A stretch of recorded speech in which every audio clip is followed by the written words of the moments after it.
Buenas, jóvenes. Me alegro nuevamente de estar con ustedes. A partir de este momento voy a terminar de compartirles los temas que quedaron pendientes después de la última sesión que tuvimos el día martes, ¿ya? Y que fueron grabadas en 3 partes, ¿verdad? ¿Ya? 3 secciones. Entonces voy a conectar lo último que estuvimos mirando para que ustedes sientan que hay continuidad, pues no hay ruptura en la secuencia en que veníamos desarrollando el temario, ¿ok? Entonces, por favor, ya estoy grabando. Recuerden que este video lo subo a YouTube y les mando el link como lo hice con las 3 partes de las clases del martes. Entonces voy a empezar, por favor, a compartir pantalla y voy a ir explicando. Entonces, voy a basarme nuevamente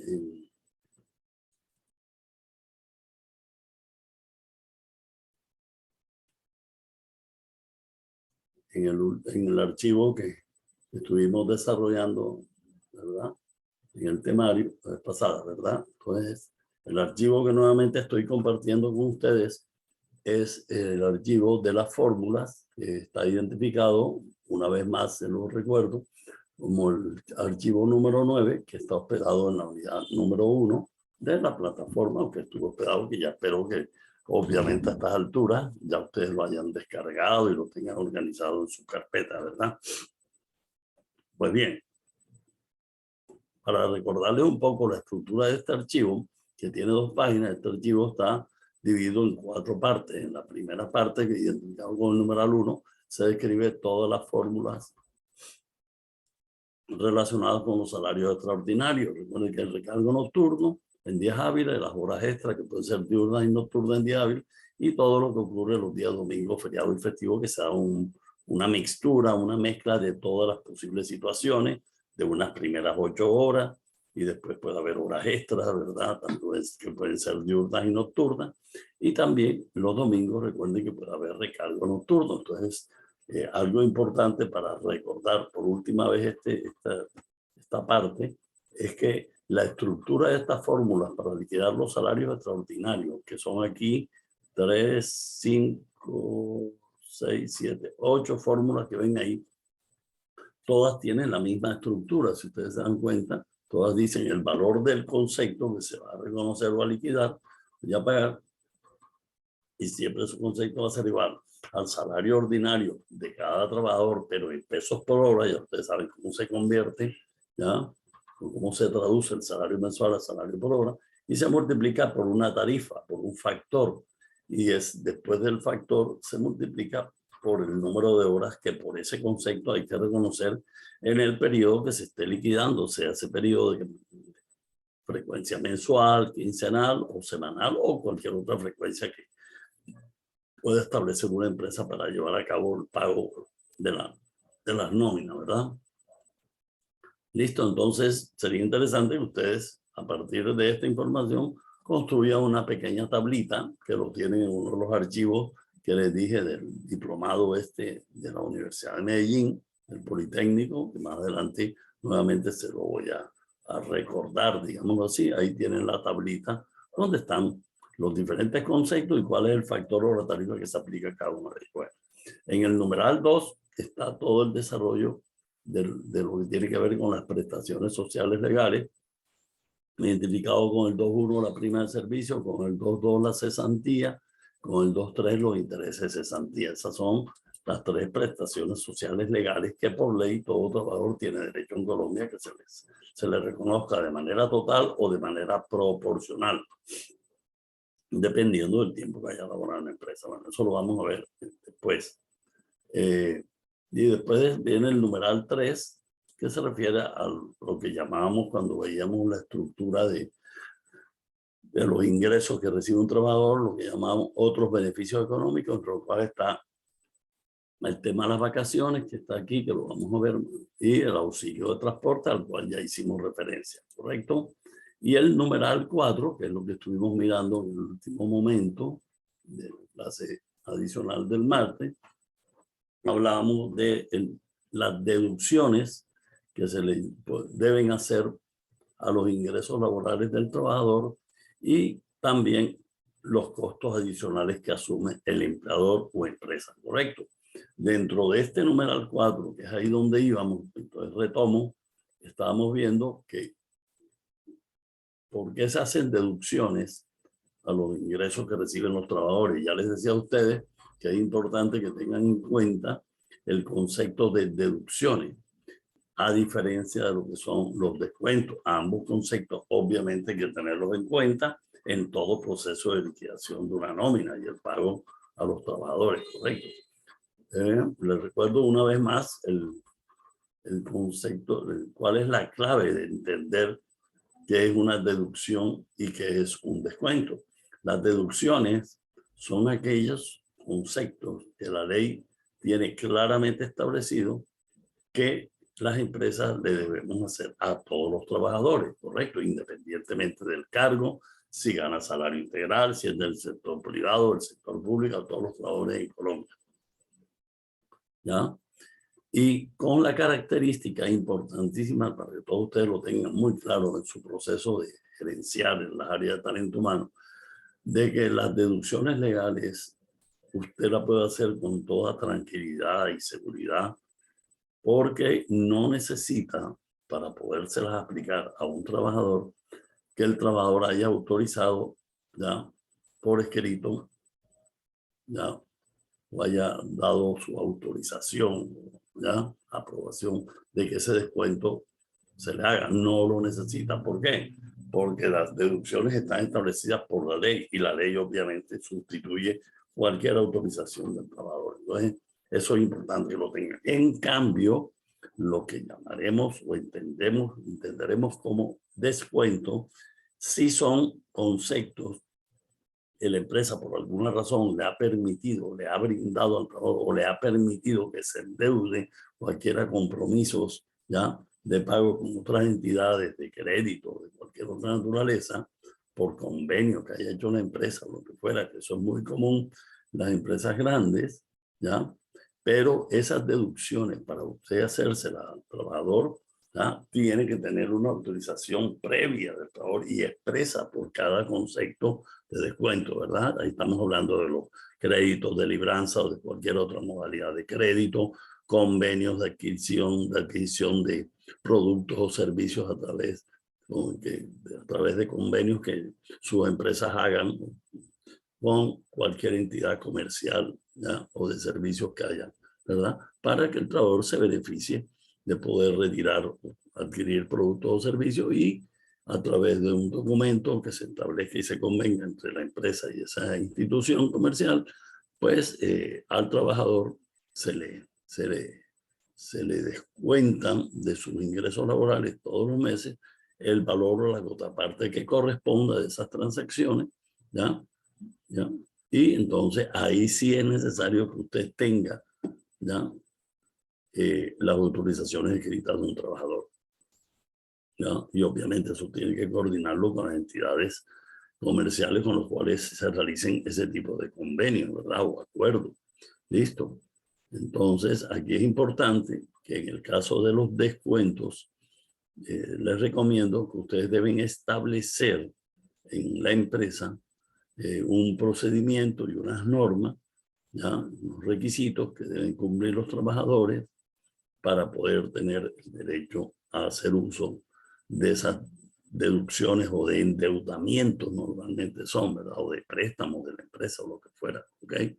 Y teniendo en cuenta que obviamente les recomiendo que establezcan un procedimiento que usted, antes de que el trabajador se pueda endeudar, obligatoriamente tiene que llevar un visto bueno, un concepto favorable de parte de ustedes como directores de talento humano de la capacidad de endeudamiento. Es decir, no a cualquier trabajador que quiera endeudarse, usted le diga, vaya, no, tiene que estudiar las solicitudes que haga cada trabajador y evaluar la capacidad de pago que tenga el trabajador para que la empresa se evite problemas después con las entidades con las cuales va a llegar esos acuerdos o esos convenios.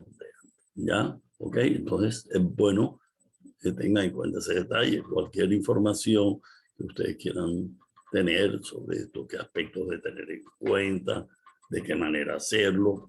Con el mayor gusto les puedo dar una orientación sobre el caso. Listo, pónganse en contacto conmigo si están interesados en eso. Bueno, ¿qué más deben saber? Entonces ya queda claro la diferencia entre deducciones y descuentos. Entonces, hablando de las deducciones, que es lo que estamos aquí previendo y es a lo cual nos vamos a referir, porque repito, las deducciones están establecidas por ley. Los descuentos sí dependen de cada empresa en particular que tenga directamente algunos préstamos a los trabajadores por calamidad o por de vivienda, de lo que quiera, de auxilios escolares, de lo que fuera, o préstamos de estudio para los hijos, para los trabajadores, ¿verdad? Cada empresa puede establecer eso con sus normas, procedimientos y todo eso, ¿verdad? O con entidades externas que quieran tener eso, ¿verdad? Por eso no lo voy a tocar a ti, simplemente hago el comentario y las recomendaciones de qué debe tener en cuenta para que los descuentos los tengan bien organizados en las empresas con los trabajadores, ¿correcto? A los trabajadores les interesaría que la empresa les facilite, ¿ya?, cualquier cantidad de endeudamiento que ellos quieran tener, ¿verdad? Entonces hay que tener bastante cuidado, hay que planificar estas cosas. Y acuérdense que todo esto implica que el trabajador se va a endeudar, ¿ya? Y entonces usted tiene que velar también, proteger que el trabajador no se endeude más allá de una suma considerable de lo que es su ingreso promedio normal, ¿correcto? Entonces eso es interesante que piensen en establecer ese tipo de normas y procedimientos, ¿verdad? Ok. Porque detrás de todo esto está la calidad de vida que usted tiene que garantizar. Porque tú sabes que la gente en Colombia no tenemos una disciplina, mucha responsabilidad, no es todo el mundo el que tiene conciencia de lo que es endeudamiento, ¿verdad?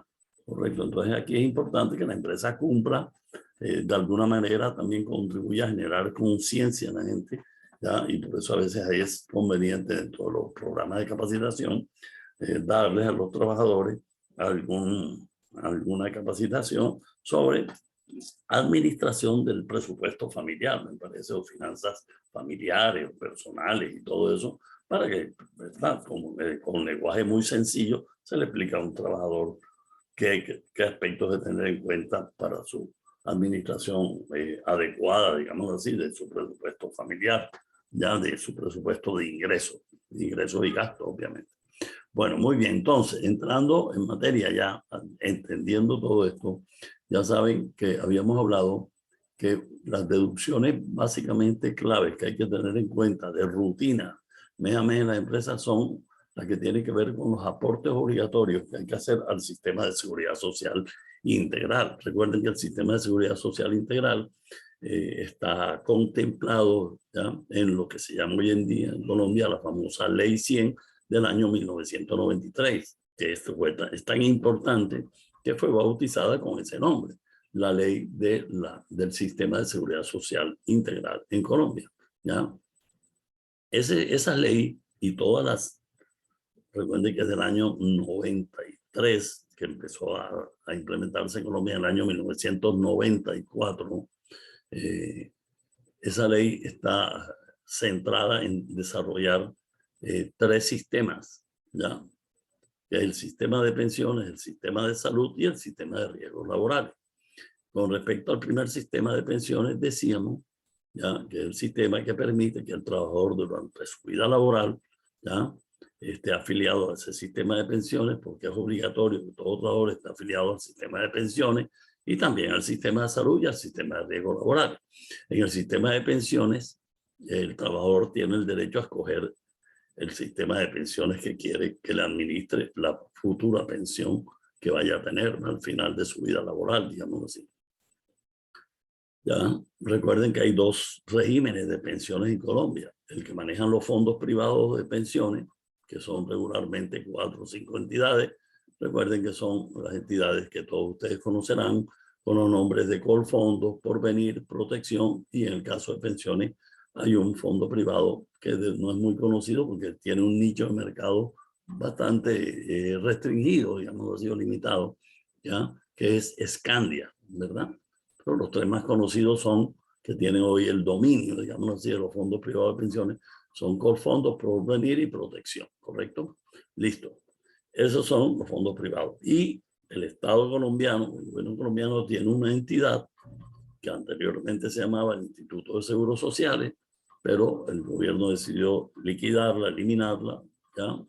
Y obviamente el gobierno creó una entidad que sustituyó al Seguro Social y existe hoy en día, y afortunadamente el concepto que hay es de que está siendo bien manejada. Esa entidad se llama Colpensiones, ¿verdad? El hecho de que existan dos regímenes de pensiones quiere decir que usted tiene la opción de elegir como trabajador o cualquier trabajador de su empresa que usted oriente, asesore en esta materia, ¿ya? Usted debe decir que hay dos sistemas, el sistema de los fondos privados y el sistema del sector público, no del sector público, el sistema que pertenece al gobierno colombiano, digámoslo así, ¿verdad? Y la entidad se llama Colpensiones. El hecho de que existan esos dos sistemas quiere decir que la manera como la persona se pensiona o se determina el valor de lo que se llama la mesada pensional es diferente, ¿correcto? Sin embargo, en los dos sistemas están establecidos las normas básicas o los requisitos básicos para estar pensionado, para pensionarse. Y son dos condiciones fundamentales. Es la edad cronológica del trabajador, ¿verdad? Que en el caso de los hombres es de 62 años hoy y en el caso de las mujeres son 57 años. Ha venido aumentando esa edad, ¿verdad? Y se espera que siga aumentando, no lo duden, en las próximas reformas pensionales. Y el otro requisito, además de la edad cronológica de la persona, es el número de semanas cotizadas, ¿ya? La manera como se cuantifica el tiempo que la persona haya laborado y haya cotizado, o sea, haya hecho aportes económicos al sistema, ¿ya? Porque para poder tener derecho a la pensión en Colombia, ¿ya? Uno tiene que poner dinero y las empresas de uno, donde uno ha trabajado, también, ¿verdad? Por eso se llama, ustedes han oído hablar, que ustedes como personas que trabajan y todas las personas que trabajan en las empresas en Colombia, ¿ya? Pertenecen al sistema contributivo, al sistema, ¿ya? Pensión contributivo. Contributivo se denomina porque para poder tener derecho a esa pensión, usted tiene que aportar durante toda su vida laboral, en todas las empresas que trabaje, hacer aportes a ese sistema de pensiones, sea que haya escogido el de los fondos privados o el sistema de Colpensiones, ¿correcto? Muy bien. Con el mayor gusto, si ustedes quisieran tener mayor información de cómo se obtiene la pensión en los fondos privados y cómo se obtiene la pensión en Colpensiones, que es la entidad del Estado colombiano, del gobierno, con el mayor gusto les puedo dar una orientación sobre eso. Y me faltaba, oyeron, amigas, que eso es importante, sobre todo para ustedes. No piensen en ustedes, que ustedes ya tienen una historia que están construyendo para su futura pensión, ¿verdad? ¿Ok? Muy bien, entonces, ¿qué deben saber ustedes para administrar esto en sus empresas, por favor? Primero, que es obligatorio de todo trabajador estar afiliado al sistema de pensiones. Todo trabajador que tenga un contrato de trabajo es obligatorio estar afiliado. ¿Listo? Muy bien. Dos, el trabajador es el que elige, como dice la ley, debe elegir libremente en qué fondo de pensiones quiere estar afiliado y que le administren sus pensiones futuras. Dos, tres, por estar afiliado al sistema de pensiones contributivo, sea el sistema de los fondos privados o el de Colpensiones, por ley hay que hacer todos los meses un aporte obligatorio, ¿verdad? Ese aporte obligatorio establecido, repito, por ley para todo trabajador, aunque gane el salario mínimo, ¿ya? Nadie está exonerado de hacer esos aportes mientras tenga un contrato de trabajo con una empresa, ¿correcto? ¿Listo?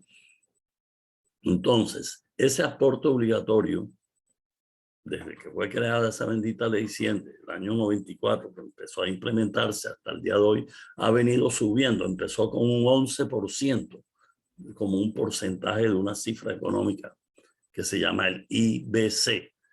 Y ha venido subiendo hasta llegar hoy en Colombia. Estamos ya en el valor equivalente a que el aporte obligatorio que hay que hacer obligatoriamente, por eso se habla de aporte obligatorio, no es voluntario, ¿ya? Es equivalente al 16% de lo que se conoce en Colombia por ley como el IBC. Ustedes ven aquí, voy a sombrearlo, lo que estoy leyendo, conversando, está aquí descrito. Dice aporte obligatorio simplificado con las letras AO, ¿ya? Igual al 16% del IBC de cada trabajador. Y la ley lo dice claramente que ese esfuerzo económico de ese aporte obligatorio debe ser compartido por el empleador y por el trabajador. Recuerden las letras E y T, lo que significa empleador y trabajador. ¿De qué manera la ley lo distribuye? La ley ha dicho que el empleador tiene que colocar de la torta total, o sea, del aporte obligatorio total, el 75% de ese valor total, ¿correcto? Y el trabajador, el resto. El resto quiere decir el 25%. Quiere decir que la empresa pone las 3/4 partes, que es el 75% de la torta, y el trabajador solo pone la 1/4 parte, que es el 25%. En términos obviamente concretos, lo que ustedes ven hoy en todas las empresas en Colombia es que las empresas todos los meses tienen que hacer un esfuerzo económico de tener que poner por cada trabajador que labora el servicio de la empresa el valor equivalente al 12% de ese IBC mensual que tenga cada trabajador, ¿ya? Y el trabajador solo tiene que poner el 4%. ¿De dónde sale el 12 y el 4? De aplicar lo que dice la ley, que las empresas tienen que asumir el 75% de la torta, y el 75% de ese 16% es el 12%. Por eso es que hoy las empresas ponen el 12 y el trabajador le toca poner el 25% del 16, y si ustedes obtienen el 25% del 16, lo decíamos en la última clase, eso da el 4%, ¿correcto? Y lógicamente el 12 más el 4, lo que pone la empresa más lo que pone el trabajador, eso se gira todos los meses, ¿ya? Por obligación, al fondo de pensiones donde cada trabajador haya escogido su afiliación, ¿verdad? Lo haya seleccionado cuál quiere que le administre su pensión futura. Esa información se plasma de cuánto pone la empresa y cuánto pone el trabajador para girar mensualmente el 16% del IBC de cada trabajador, se consolida, se incluye en un documento que por ley se conoce, yo se lo mencioné, se lo vuelvo a repetir ahora si quieren tomar alguna nota, ya la planilla que se llama PILA, así es el nombre sintetizado donde todo el mundo que conoce de esto lo maneja en las empresas, PILA.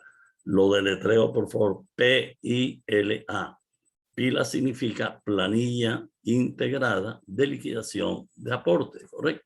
Es un formato, digámoslo así, que está obviamente de manera electrónica disponible para todas las empresas en Colombia, y cada empresa debe diligenciarlo, ¿ya? Y la idea es que hay unos operadores autorizados por el gobierno que pueden apoyar a las empresas en esa labor. Entonces, cada empresa escoge con qué operador hace el proceso de girar esa plata todos los meses y de diligenciar esa planilla PILA, que hay que hacerlo todos los meses. ¿Quiénes tienen que diligenciar esa planilla de la forma adecuada y con todas las instrucciones legales que hay que tener en cuenta?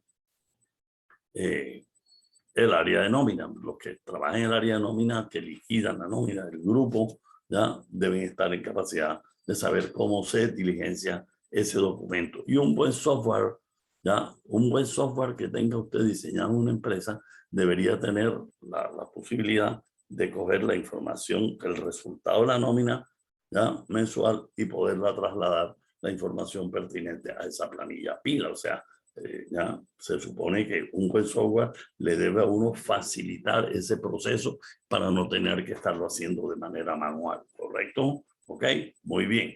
Ahora vamos a la parte que más nos interesa. Listo. Si el trabajador tiene que poner el 12% del IBC, perdón, la empresa el 12 y el trabajador el 4, entonces nos falta volver a recordar, que ya lo expliqué en la última clase, qué significa eso del IBC. Ya lo decíamos, que el IBC significa ingreso base de cotización.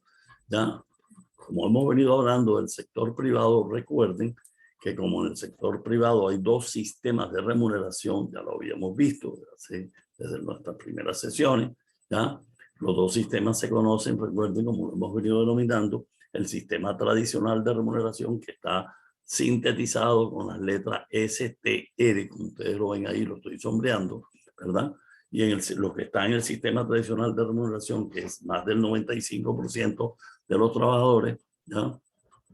El IBC, dice la ley, se debe calcular con esta fórmula, es igual a la sumatoria, ¿ya? Que todos los meses, o sea, esto hay que hacerlo todos los meses, esto es un proceso repetitivo, por eso todo esto debe estar incorporado en un web software o en un aplicativo que tenga la empresa diseñada para el proceso de periódico de liquidación de la nómina, ¿correcto? Pero entonces lo importante de ustedes tener claro es que el IBC se calcula teniendo en cuenta, ¿ya?, la sumatoria de lo que le pagamos todos los meses a cada trabajador. ¿De qué? De salario ordinario y de los salarios extraordinarios que ustedes saben cuáles son, ¿verdad?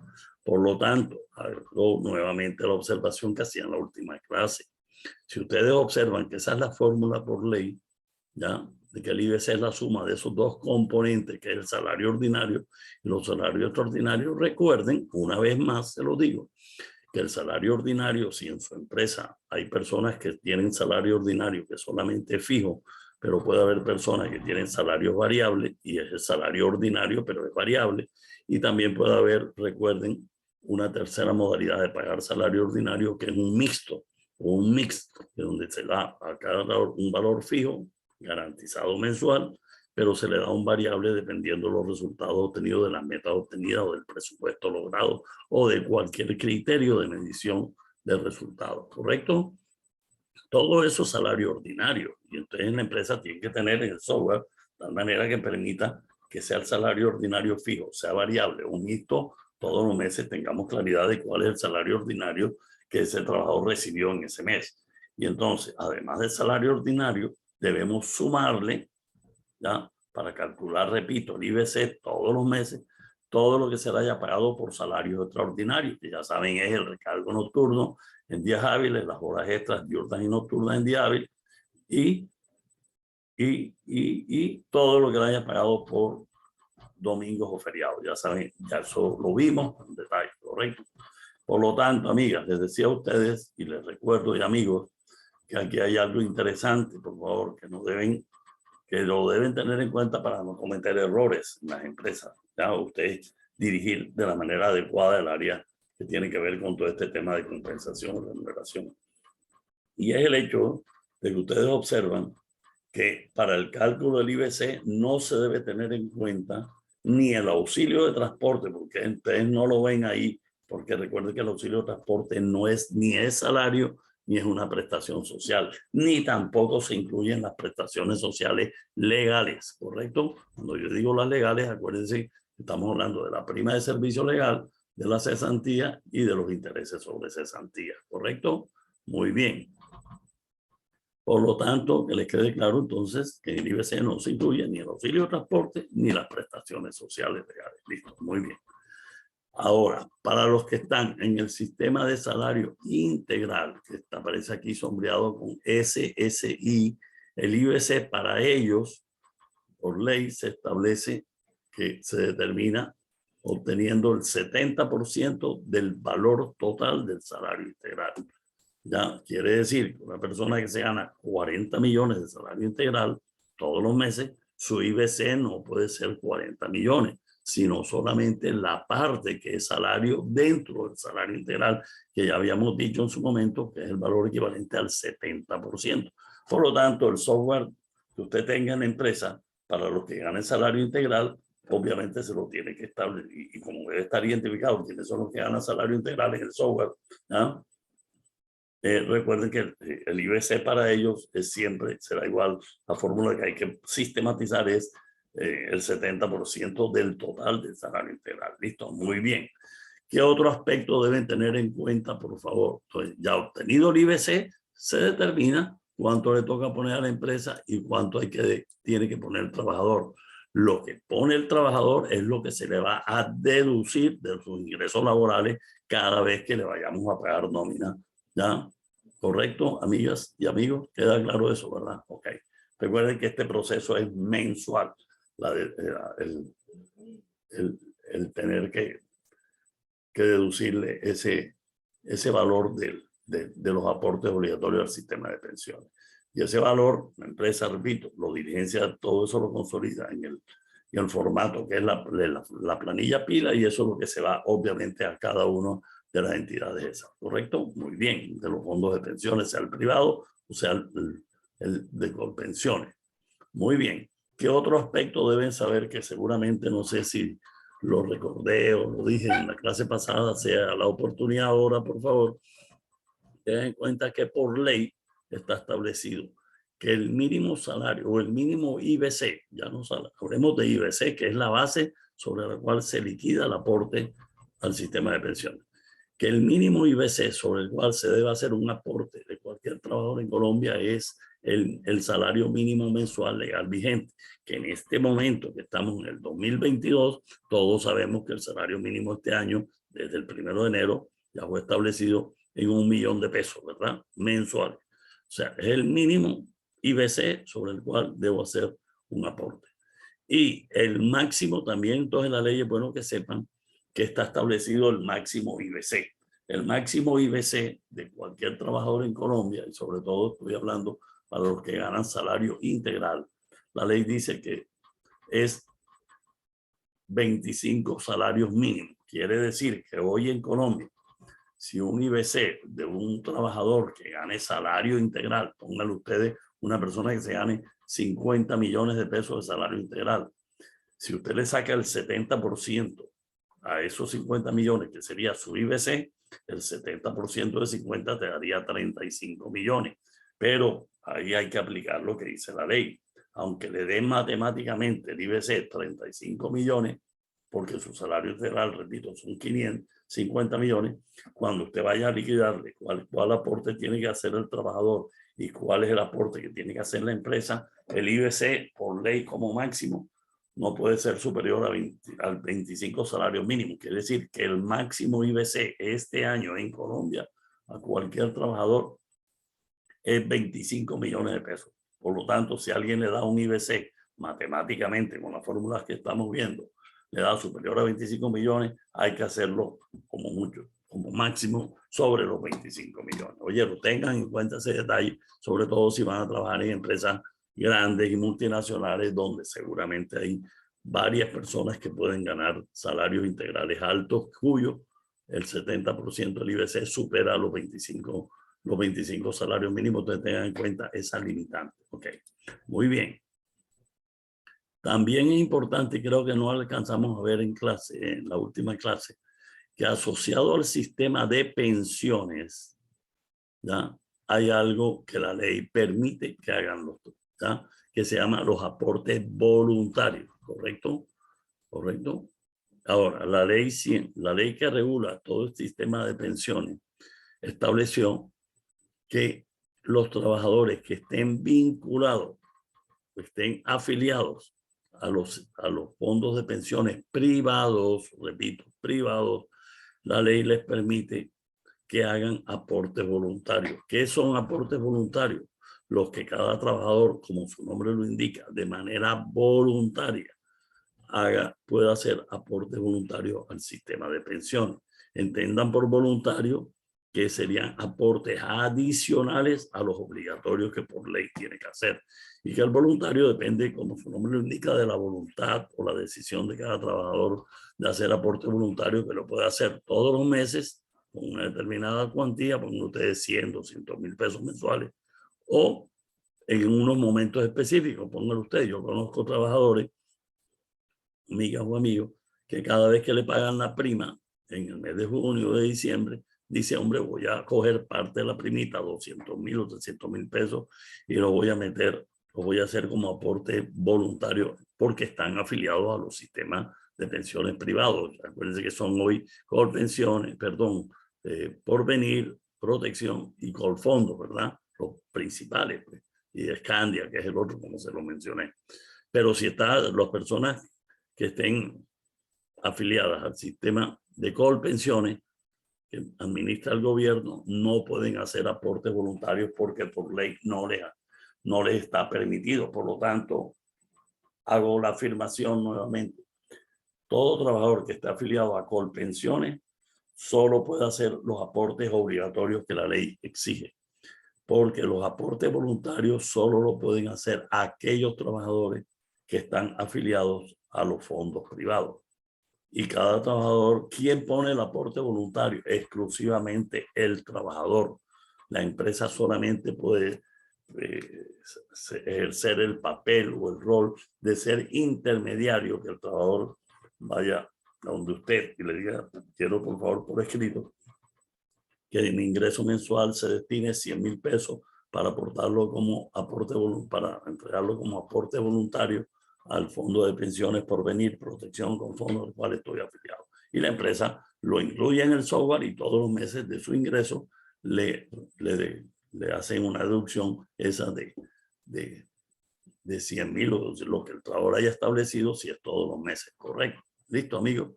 La empresa solo es intermediaria. La empresa no tiene que poner un solo peso por los aportes voluntarios, solo lo pone el trabajador.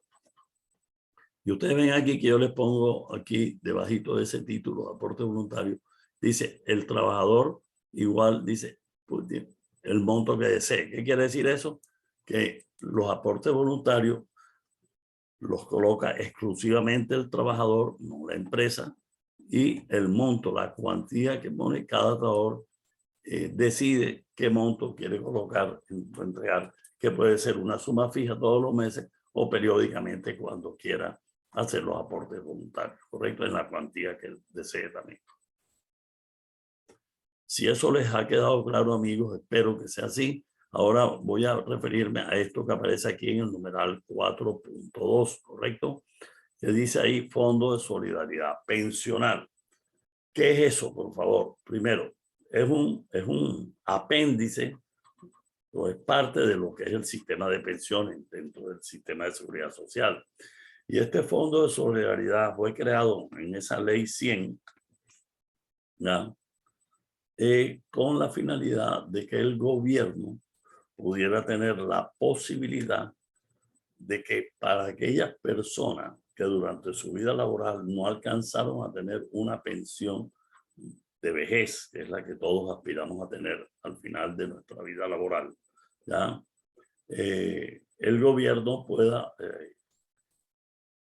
tener unos recursos para entregarle a esas personas que puedan llegar al final de su vida, digan ustedes, después de los 65, 70 años, y que no hayan podido llegar a tener una pensión, ¿verdad? Y aún más, si esas personas no tienen una familia que pueda atenderlo, ya, o puedan estar sufragando, digamos así, los gastos de sostenimiento de esa persona, entonces el gobierno podría entrar y lo está haciendo, de darle como un auxilio para esos trabajadores, para esas personas que no hayan podido tener una pensión y que no tengan las condiciones económicas familiares que le permitan vivir de manera autónoma con unos recursos. Entonces, ya. ¿Ok? Entonces, ¿qué más deben saber? Que este fondo de solidaridad, los recursos que se alimentan en ese fondo para que el gobierno lo destine a esas personas, la ley estableció que esos aportes obligatorios que deben hacerse al sistema de seguridad social, ¿ya? Para este fondo de solidaridad, lo tiene que poner única y exclusivamente los trabajadores. Por lo tanto, quiero que les quede claro que los aportes obligatorios que hay que hacer o que se hacen al Fondo de Solidaridad Pensional no los hace la empresa, los hace 100% el trabajador. Y viene la pregunta, ¿qué trabajadores? ¿Todos los trabajadores o algunos? La respuesta es, jóvenes, amigas y amigos, el fondo, los aportes obligatorios al Fondo de Solidaridad Pensional los hace exclusivamente ya el trabajador, no la empresa. ¿Listo? Ahora, ¿de qué manera se aplica? También, nuevamente aquí, primero lo que hay que hacer cada vez que se van a hacer aportes obligatorios es determinar el IBC. Como ya sabemos cómo se determina el IBC de cualquier trabajador en Colombia, sea que esté en el sistema tradicional o en el sistema de salario integral, ya tenemos el IBC y cómo se aplica. Entonces, por favor, les voy a mostrar una tabla que ustedes tienen en un archivo que tienen en Excel. Permítanme.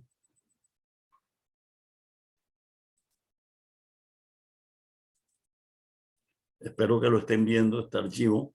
Este archivo que está en Excel, amigas y amigos, es el archivo número 12, ¿ya? Que ustedes tenían o tienen como número 12 dentro de la primera unidad que yo les puse. Sin embargo, quiero hacerle esta observación. Este archivo, ¿ya? Lo modifiqué después de que terminé la clase de esa adicional que tuve con ustedes el martes, porque le hice una actualización. El que ustedes tienen está hecho en la última tabla. A ver, este archivo tiene 3 tablas, amigas y amigos. Es importantísimo este archivo. En la primera tabla tiene que ver con la metodología que yo les pongo a su disposición y se las recomiendo que la implementen para establecer el costo laboral para la empresa, ¿correcto? ¿Cuánto le cuesta a un trabajador? Si usted le va a poner atención cuando lo explique, aplicando esa tablita que ustedes ven ahí o la guía que les voy a dar con esta tabla, vamos a poder determinar cuál es el costo laboral de cualquier trabajador en una empresa o para la empresa en general. La segunda tabla es la tabla que tiene que ver con los aportes obligatorios que las empresas tienen que hacer al sistema de riesgos laborales, correcto, que es uno de los sistemas del sistema de seguridad social integral, que lo vamos a ver ahorita. Y en la tercera tabla que ustedes ven ahí es la que tiene que ver con lo que estoy hablando en este momento, que son, miren que la tabla dice aporte obligatorio, AO, recuerden la manera de simplificar ese término, aporte obligatorio, al Fondo de Solidaridad Pensional, que lo simplifico con la letra FSP, Fondo de Solidaridad Pensional. Ustedes ven aquí que después pongo el año 2022, porque el archivo que ustedes tienen, el material que yo les había enviado, que está con cifras del 2021. Como no había omitido actualizarlo, me tomé el trabajo después de que terminamos la clase del martes, ¿ya? De actualizarlo cuando estuve revisando y iba a preparar la clase esta adicional, ya esta clase de hoy, la que estoy haciendo en este momento. Entonces lo actualicé. Entonces, por favor, este archivo que está actualizado, se lo voy a enviar cuando les envíe el link del video que estamos grabando de esta sesión. ¿Ok? Entonces les voy a enviar este archivo. Por lo tanto, les recomendaría que cuando reciban este archivo, eliminen el archivo anterior. El que ustedes tienen es el archivo número 12. Este que reemplaza a ese, le puse para diferenciarlo 12A, ¿correcto? Entonces este es el archivo que van a tener identificado con el 12A, que se los voy a enviar en el correo con la información del link de estos videos que estamos grabando. Entonces, miren, por favor, cómo interpretar esta información de esta tabla, cómo se aplica esto. Ya saben entonces que para todo trabajador hay que calcular el IBC, ya sabemos, tanto si está en el sistema tradicional como los que están con salario integral. Muy bien.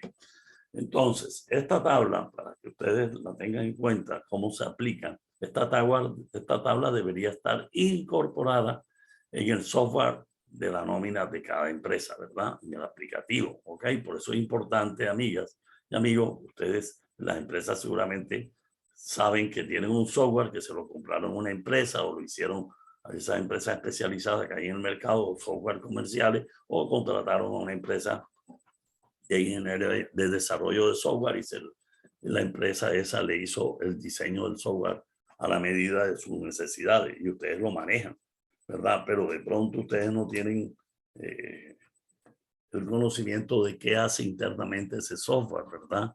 Qué bueno que en este momento tengan ustedes la oportunidad de que si usted quiere hacerle una auditoría al software o una mejora, vale la pena que usted averigüe cuál es la tabla que tiene incorporado el software y la tabla debe ser algo similar a esto, ¿ok? Entonces, miren, esta tabla que contiene, como ustedes ven, una tabla hecha en un Excel, donde hay 1, 2, 3, 4, 5 columnitas y tiene estas filas que ustedes ven ahí, ¿correcto? Bueno, muy bien. Entonces, por favor, voy a deletrear, a leer, ya vamos a leer esa tabla para que ustedes tengan concepto, comprendan y sepan aplicar y tengan criterio para poder aplicar esto y explicarle a cualquier persona en la empresa cómo se aplica esto. ¿Ok? Recuerde que yo quiero que ustedes como directores o responsables de las áreas de talento humano o de gestión humana o de capital humano, usted debe tener conceptos y criterios para poder dirigir a las personas, ¿ya?, que manejan o tienen a su cargo la parte netamente operacional del manejo del software, de la nómina. Pero usted es el que tiene que saber, mejor dicho, el software usted lo tiene que entender perfectamente qué es lo que tiene que hacer, porque si no usted no puede dirigir a quien esté haciendo el proceso operacional de la nómina, ¿correcto? Ok. Entonces miren, amigas, en la primera columna voy a leer de izquierda a derecha los títulos que están en negro en la segunda filita. En la primera columna dice el valor del salario mínimo mensual legal vigente. Son valores mensuales del salario mínimo. Ustedes ven ahí que para todas las filas que están de ahí hacia abajo, el valor que tienen ahí es exactamente el salario mínimo de este año 2022 en Colombia. ¿Ok? Listo. En la segunda columna tienen aquí, dice NO, y ese NO no quiere decir que significa no, sino número.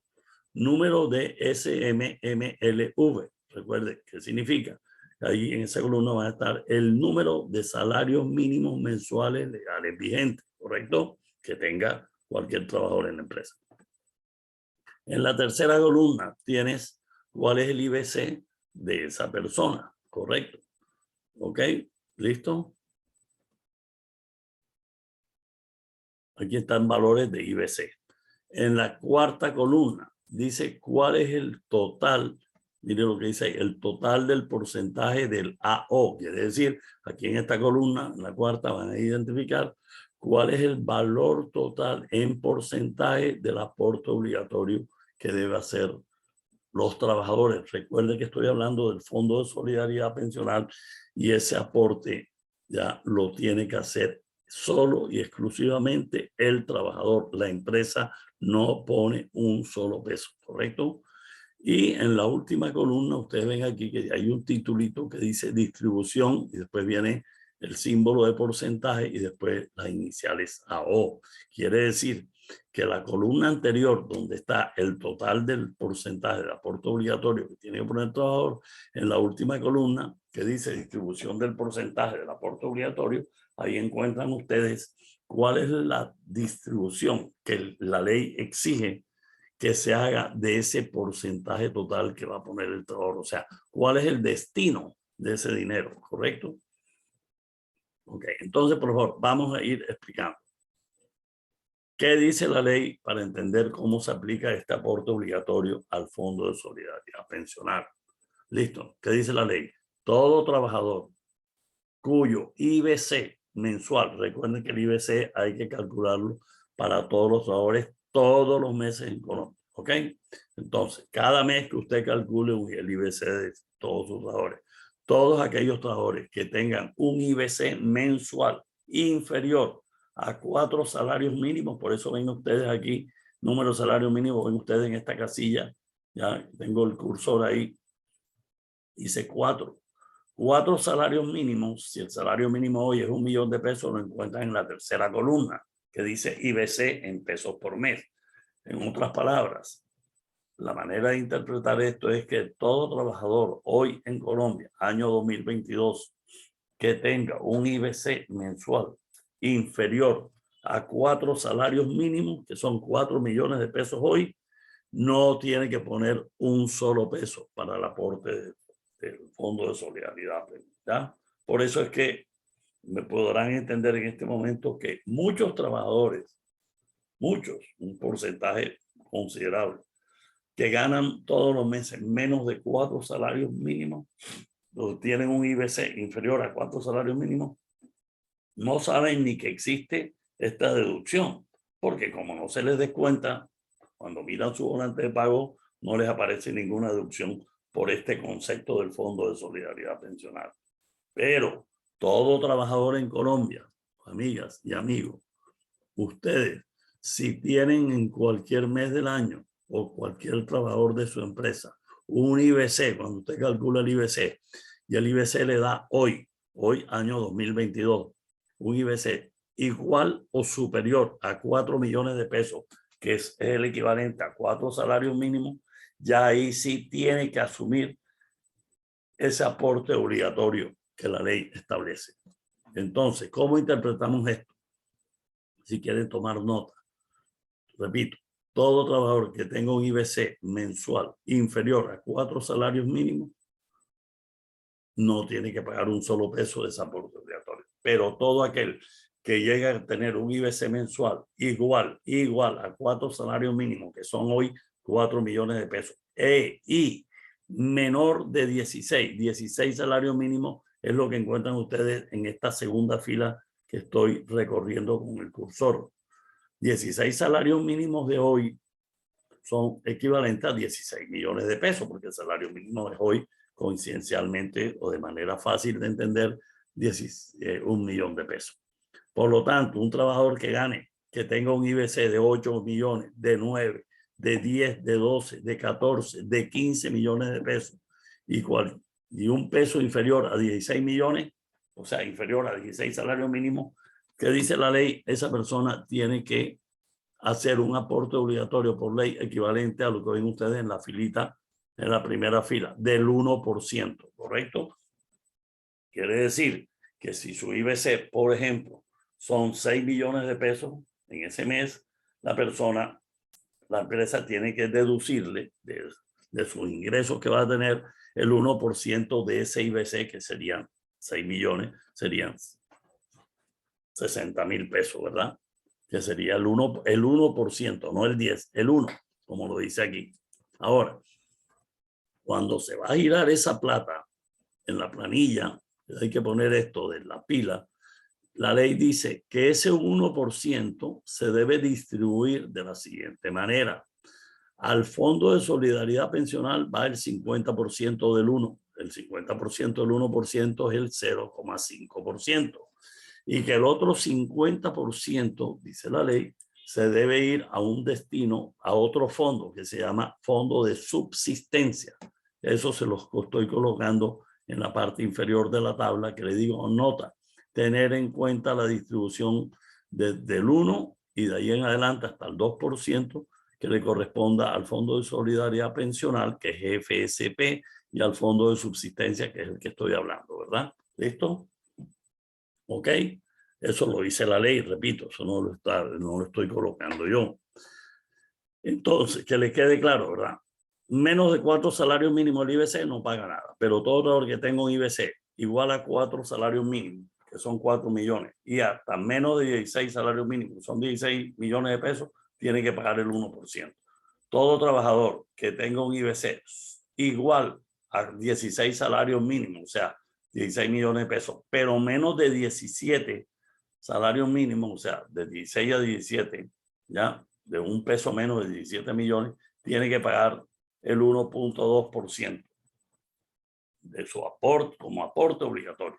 ¿Cómo se distribuye ese 1,2% cuando usted se lo aplique?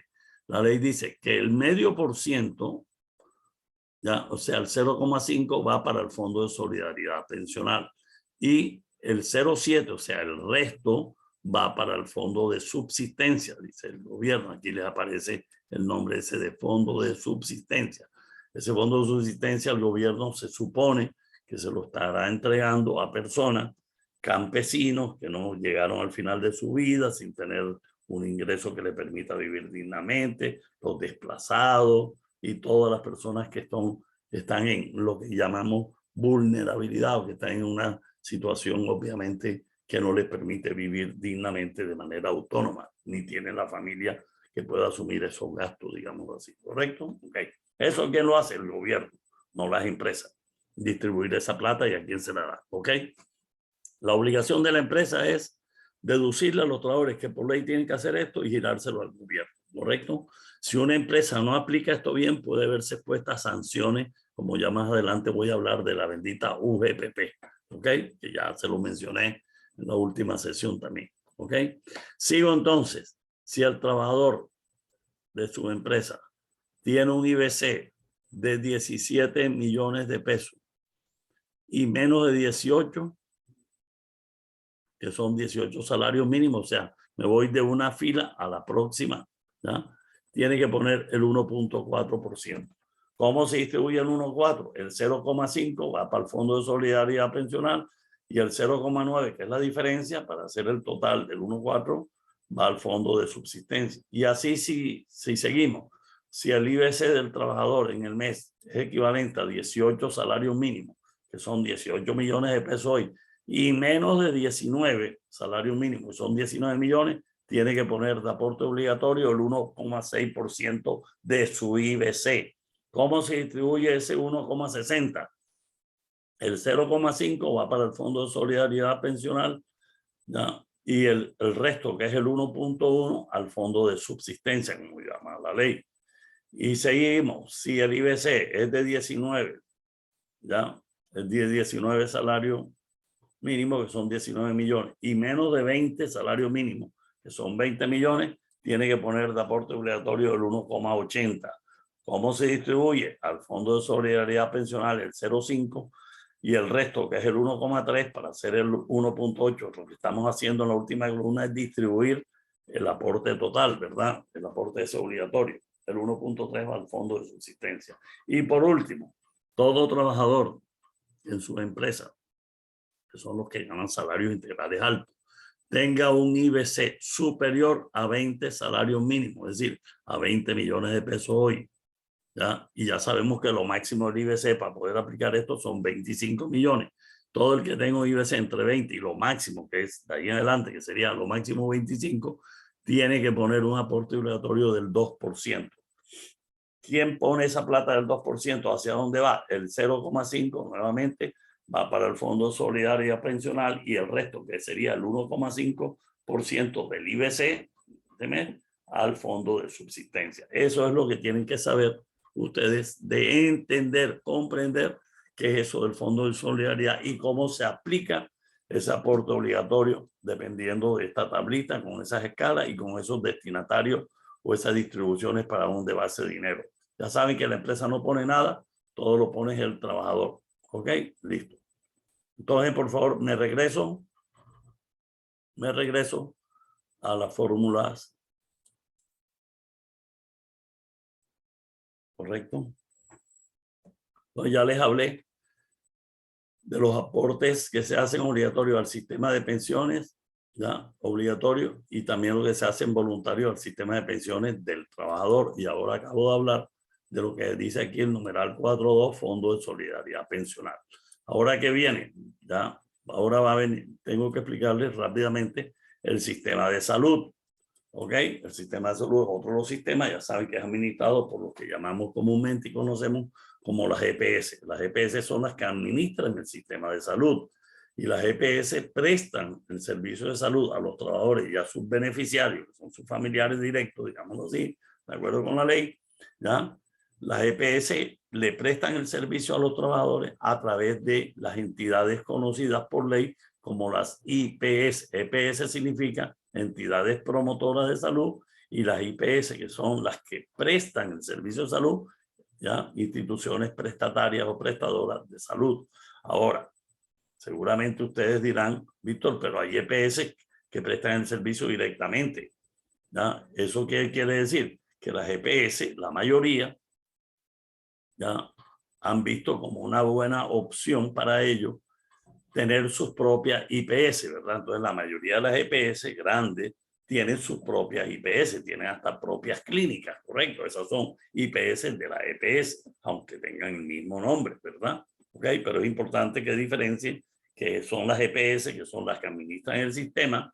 Por ejemplo, los trabajadores, ¿dónde se afilian? Los trabajadores no se afilian a una IPS, se afilian a una EPS, porque es la EPS la que administra el sistema. ¿A dónde se entrega la plata que vamos a ver aquí de los aportes obligatorios que hay que hacer todos los meses?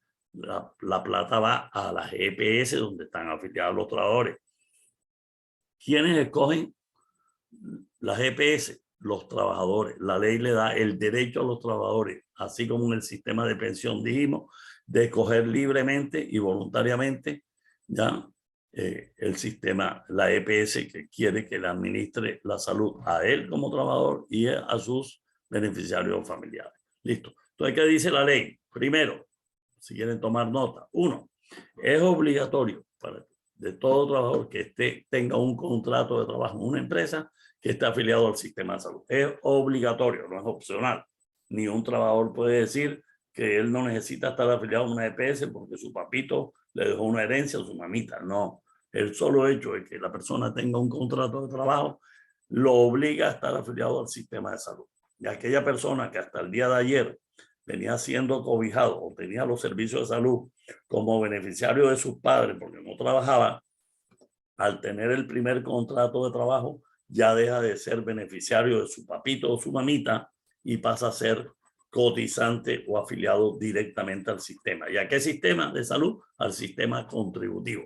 Sistema contributivo, repito, al igual que en el sistema de pensiones, sistema contributivo de salud significa, ¿no?, que para que el trabajador, las personas que trabajamos en las empresas, tengamos derecho a que se nos preste el servicio de salud a través de las EPS, hay que aportar un dinero todos los meses. Por lo tanto, no es gratuito para los que estamos trabajando, ¿verdad? Ok, listo.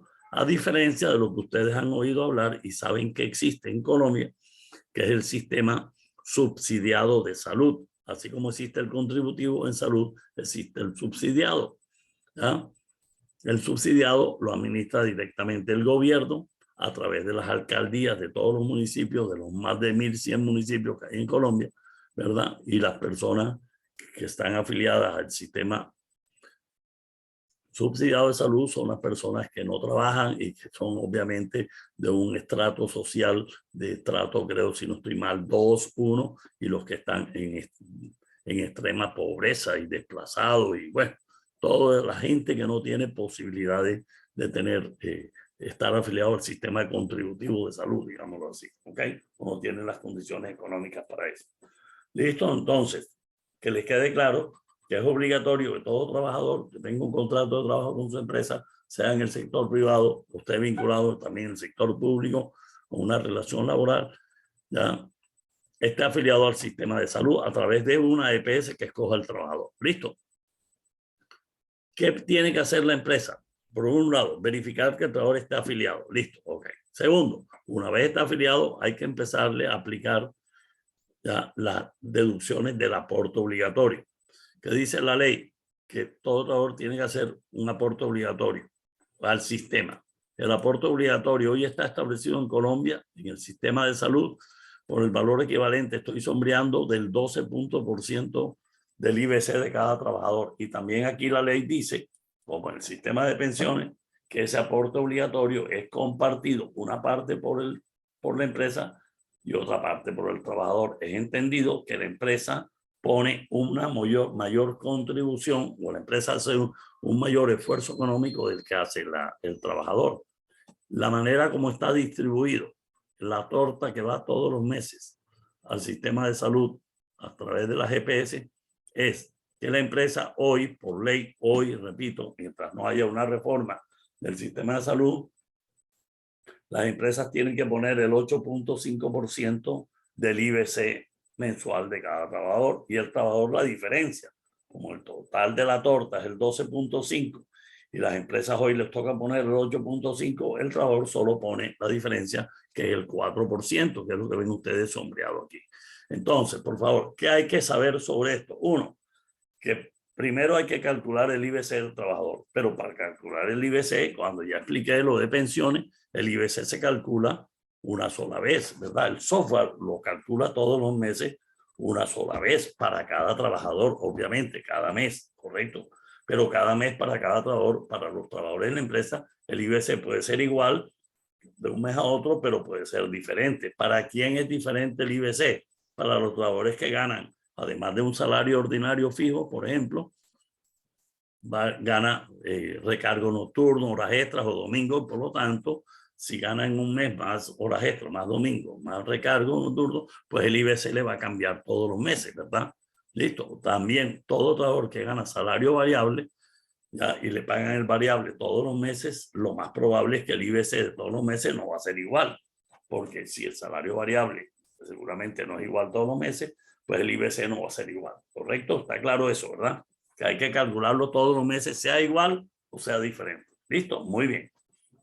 Pues si ya tengo calculado el IBC, que ya lo tuve que usar cuando le determiné la deducción que tiene que poner el trabajador y lo que tiene que poner la empresa en el sistema de pensiones, pues el mismo IBC lo voy a hacer, lo voy a aplicar para determinar el aporte obligatorio de cada trabajador para el sistema de salud y lo que tiene que poner la empresa. Ya sabemos que a la empresa le aplicamos el 8.5% y al trabajador solamente el 4%. Por lo tanto, hasta ahora queda claro, como ya se lo dije en la última clase, que el trabajador todos los meses le quitan por lo menos, estás garantizado y asegurado que le tenemos que deducir el 4% por el aporte obligatorio de pensión y el 4% por el aporte obligatorio de salud. Por lo tanto, el valor que le vamos a deducir del 4% por pensión de salud es el mismo porque se calcula el 4% sobre el mismo IBC, porque el IBC de un trabajador es uno solo, cada mes, obviamente. ¿Listo? Muy bien. Ya saben entonces que hay trabajadores que además del aporte de obligatorio de pensión y de salud, hay que hacerle seguramente aportes obligatorios también al sistema al Fondo de Solidaridad Pensional, que ya se los acabo de explicar, ¿verdad? Ok, pero lo que está garantizado es que a todo trabajador como mínimo se le quita todos los meses, hay que deducirle de sus ingresos laborales el 8%. ¿Por qué el 8%? Porque para el sistema de pensiones tiene que poner el 4% como aporte obligatorio el trabajador y para la salud también el 4%, ¿verdad? Ya sabemos eso. Listo, muy bien. Eso es lo que hay que saber en el sistema de salud. Y nuevamente, ese valor, que es el 4% que tiene que poner el trabajador y el que pone la empresa, que es el 8.5%, se diligencia, se incluye en el bendito, en la planilla llamada pila, del cual ya les hablé, donde va la información de pensiones, se pone también la de salud, porque la pila, en la pila van 6 aportes. Por favor, ¿cuáles son los 6 aportes? 1, el aporte obligatorio de pensión. Otro, el aporte de salud. Otro, el aporte que hay que hacer al sistema de riesgos laborales. Y también los aportes que se llaman parafiscales, que es el aporte del SENA, el del bienestar familiar y el de las cajas de compensación familiar. Entonces, en la pila va todo eso, ¿correcto, amigas y amigos? ¿Oyeron? Listo, tenganlo en cuenta ese detalle. Okay, muy bien. Entonces queda claro, ¿verdad? Que el aporte de salud también se van incluidos en la planilla pila, planilla integrada de liquidación de aportes, ya lo saben. Ahora miremos el sistema de riesgos laborales, ¿correcto? Que es el otro sistema. ¿Ya? ¿Qué dice la ley? Que en el sistema de riesgos laborales, la ley obliga a que toda empresa en Colombia, sea privada, sea pública, sociedad de economía mixta, como ya lo vimos al inicio del curso de nosotros, toda empresa tiene que estar por ley obligada a estar afiliada al sistema de riesgos laborales. ¿Por qué y para qué? Porque la ley dice que las empresas tienen que garantizarle a sus trabajadores, ¿ya?, la protección, el amparo frente a los posibles, probables o eventuales riesgos de que le ocurra durante su vida laboral un accidente de trabajo o una enfermedad laboral, ¿correcto? ¿Listo? Entonces, la ley que dice que la empresa debe estar afiliada a una entidad que administra el sistema de riesgo laboral en Colombia. ¿Cómo se llaman esas entidades? Ya vimos que en el fondo, en el sistema de pensiones se llaman fondos de pensiones, que unos son privados y otro es un fondo de pensión público administrado por el gobierno, que es el Colpensiones. Que en el sistema de salud, las entidades a las cuales hay que girarle ese dinero y que son las que administran el sistema de salud son las GPS, ¿verdad? Entidades promotoras de salud.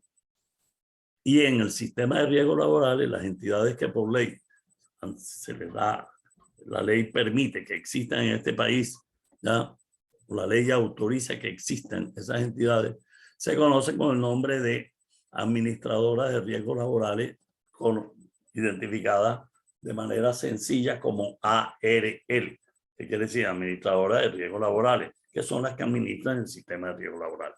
¿Qué más dice la ley? Por favor, lo que ustedes ven aquí, que la ley ha establecido claramente que los aportes obligatorios que hay que hacer todos los meses al sistema de riesgos laborales ya lo hace el 100% la empresa. Por lo tanto, los trabajadores no asumen un solo peso. Por lo tanto, recuerden, A los trabajadores lo que hay que hacerles deducciones de aportes obligatorios al sistema de pensiones y de salud. Pero el sistema de riesgos laborales, el aporte obligatorio lo hace en el 100% que le corresponda a la empresa. Por lo tanto, un análisis aquí o una reflexión importante, amigos, si yo les dijera aquí, si estuviéramos en vivo y en directo en una clase presencial, ¿quién escoge el fondo de pensiones, amigos? En un quiz que hiciéramos en vivo y en directo, la respuesta sería: el fondo de pensiones lo escoge voluntaria y libremente el trabajador en Colombia, no la empresa. Listo. Por lo tanto, todos los trabajadores de su empresa pueden estar afiliados a los diferentes fondos de pensiones. ¿Quién escoge la GPS en Colombia? También la respuesta sería: las GPS en Colombia las escogen los trabajadores de manera libre y voluntaria. Por lo tanto, usted como empresa lo que tiene que tener es una muy buena organización de saber que los trabajadores de su empresa pueden estar afiliados a 8, 10, 12 o 14 EPS diferentes que puedan existir en este país. ¿Correcto? ¿Ok? Y usted tiene que administrar esa información, ¿ya? Y cuando hace el informe de la pila, tiene que saber a dónde va la plata de cada trabajador, a qué EPS y a qué fondo de pensión. Pero, ¿quién escoge entonces la ARL? La respuesta sería, ¿verdad, amigas y amigos? No hay duda que la ARL lo escoge la empresa. ¿Por qué la empresa y no el trabajador? Como si ocurre en el fondo de pensiones y de salud, porque la ley le da el derecho al trabajador que elija el fondo de pensiones y el fondo de salud, que son las EPS, porque el trabajador tiene que poner una parte económica de ese aporte obligatorio y por eso la ley le da el derecho. Pero, como ya lo hemos indicado, el aporte obligatorio que por ley hay que hacer al sistema de riesgos laborales, la ley tiene claramente establecido que ese aporte obligatorio lo asume totalmente, o sea, al 100% la empresa. Por lo tanto, la ley le da a las empresas el derecho a escoger libre y voluntariamente el fondo, la ARL. Y por lo tanto, no hay duda que si es la empresa la que escoge la ARL, todos los trabajadores de la empresa, todos, sin excepción, están afiliados o se afilian, ya, por derecho propio a esa ARL. ¿Correcto? Eso es importante que lo sepan. Muy bien, amigas. Entonces, ustedes aquí ven, por favor, que en el caso de los aportes obligatorios, dice aquí quién pone ese dinero. Ven ustedes ahí lo que estoy sombreando, que el empleador tiene que colocar el 100%, ¿ya? De lo que le toca. ¿Qué es el 100% de qué? De lo que está en una tabla que a continuación se les va a mostrar. ¿Y el trabajador cuánto pone? Ustedes ven aquí para que les quede claro, 0%, o sea, todo de lo pone la empresa. Entonces, la tabla, ustedes deben tener en cuenta y que debe estar incorporada en el software de nómina, ¿verdad? Es esta, así como deben tener la del Fondo de Solidaridad, que se los mostré ahorita, también deben tener esta tabla. Esta tabla que está aquí también la tienen incluida de una manera, digamos, gráficamente más clara, digámoslo así, en el mismo, perdón, no lo hice bien.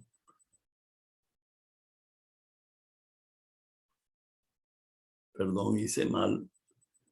Déjenme, vuelvo a hacer porque creo que no hice correctamente. Ahora sí, creo que ya pueden ver. En el archivo en Excel, donde está que repito, es el número 12A, el nuevo que les voy a enviar, en la segunda tabla que aparecen ahí, de las 3 tablas que aparecen, está la tabla que ustedes deben conocer, administrar, orientar y tener incluida en el software o en el aplicativo de nómina, ¿verdad? Para que el mismo sistema proceda a hacer esto, ¿ya? Dice lo siguiente, mire.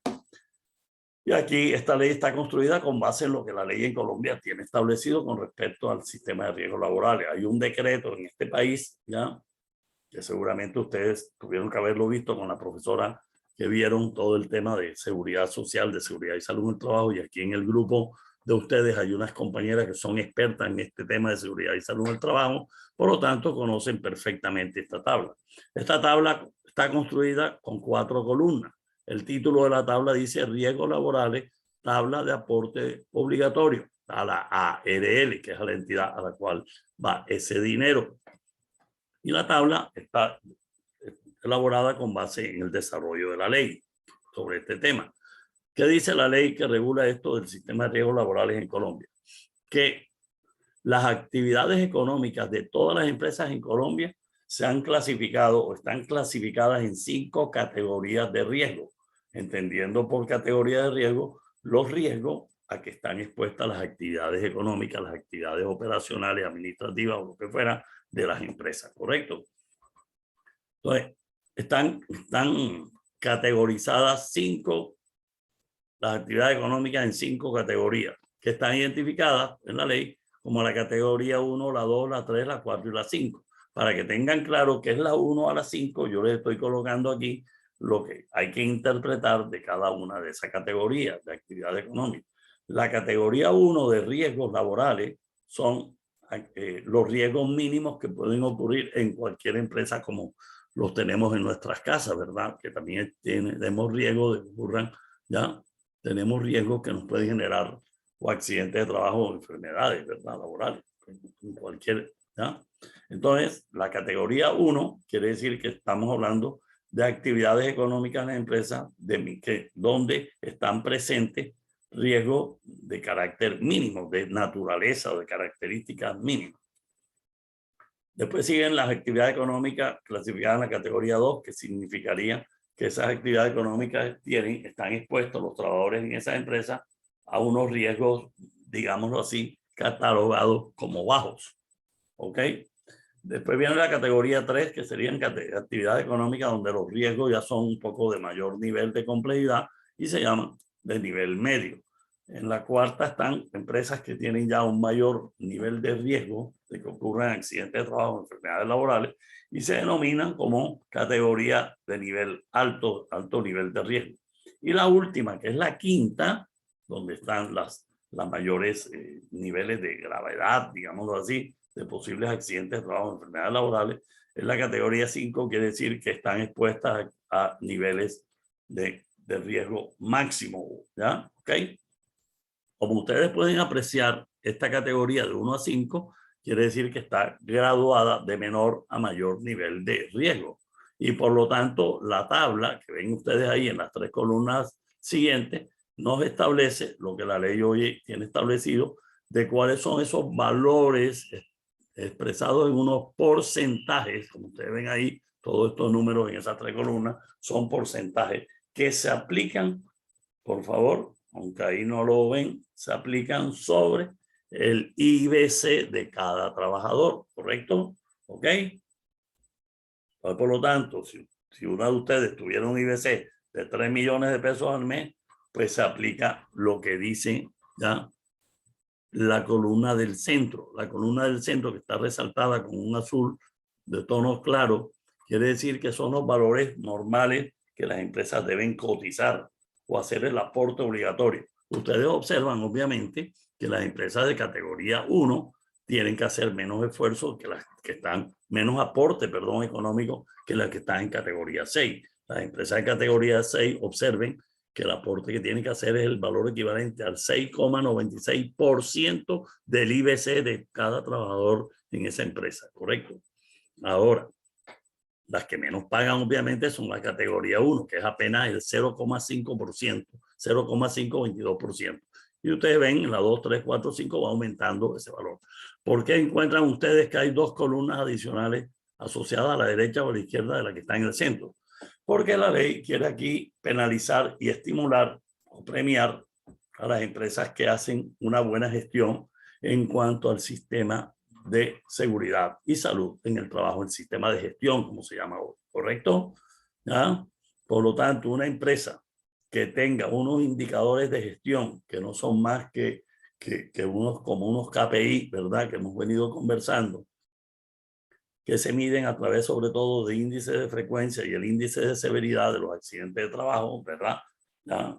Índice de frecuencia, cuántos accidentes ya hemos tenido, y en la severidad se mide es qué tan grave han sido, qué tan severo, que ya se calcula es cuántos días hombres han generado de incapacidad por accidentes de trabajo o por enfermedades laborales, ¿correcto? Entonces, si las empresas a través de esos indicadores se puede medir qué tan bien, qué tan eficiente o qué tan mal, ineficiente han venido administrando los sistemas de gestión de seguridad de salud en el trabajo, que tiene que ver con la prevención, las empresas que tienen indicadores que sobrepasan el promedio del sector económico en que se mueven esas empresas, las ARL pueden sancionar a las empresas poniéndoles a pagar los porcentajes que ustedes ven que están establecidos en la columna de la derecha que dice valor máximo. Como ustedes pueden apreciar, esos valores de la columna de la derecha que dice valor máximo están por encima, son superiores a los que están en el medio.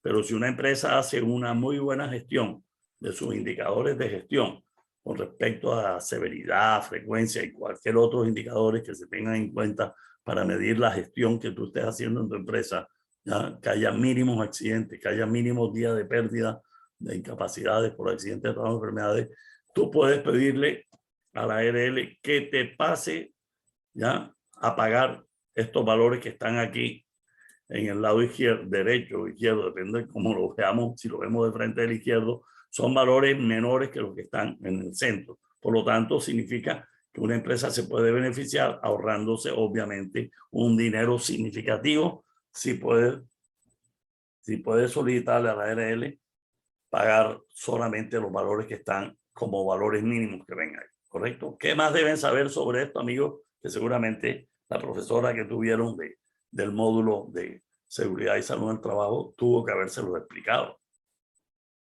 Una empresa, ustedes como gerentes o directivos de gestión humana, usted tiene la posibilidad, y eso es algo importante que lo deberían hacer, ¿ya? El hecho de que una empresa industrial donde ustedes trabajen, suponga que la actividad económica sea categoría 4 o 3, pero tú puedes tener en tu empresa personas que trabajen en tu nómina, en tu planta de personal, que no estén, su área de trabajo está distante y no están expuestos a los riesgos que están en la zona industrial de la empresa.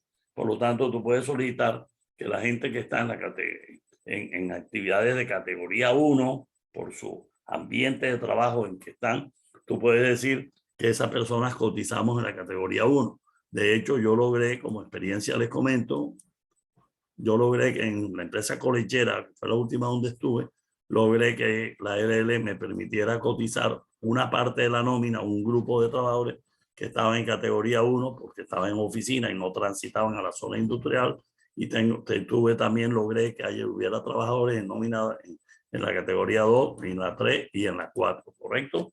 Correcto. Entonces, eso logras tú disminuir, porque no es lo mismo que usted calcule, por ejemplo, que la sumatoria de los IBC de todos tus trabajadores de tu empresa, suponte que los IBC, que son los salarios normalmente, ¿verdad? Tanto ordinario como ordinario, suponte que vale 3.000 millones de pesos al mes. ¡Wow!